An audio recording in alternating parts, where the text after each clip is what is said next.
Shalom Ubracha. Une question qui se pose dans Netilat Yadayim, c'est que parfois, une personne a une main qui est bandée par un pansement, un plâtre.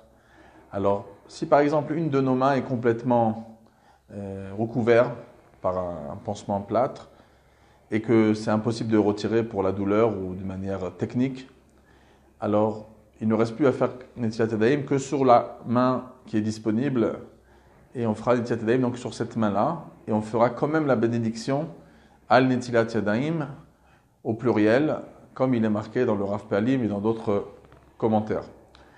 Par contre, des fois ça peut arriver qu'on a une partie de la main quand même qui est libre.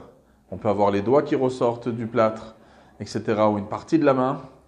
Alors, dans les décisionnaires, on en discute aussi dans l'Admor Hazaken, dans le Sidour, dans le Siman 162 et dans le Sidour.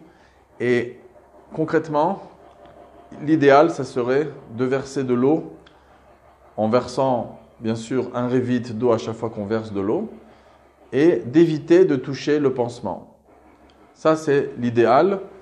Il y a beaucoup de raisons, de peur que l'eau va arriver dans cette partie-là, revenir, ça pourrait rentamer. Il y a une différence entre ce que l'Admor Hazaken dit dans le Siman 62 et dans ce qu'il dit dans le Sidour. Donc, en conclusion, comme ça, Rav Chaim Naeh écrit dans son Sefer, dans la partie 33, dans le Siman 33, qu'il faut verser de l'eau comme d'un révite à chaque fois, en faisant très attention de ne pas toucher le plâtre. Mais si, au cas où le plâtre aurait été touché et que l'eau serait revenue, ou le pansement, ça revient au même, Alpi Halacha Bediavad, ça sera OK, il n'y aura pas de problème.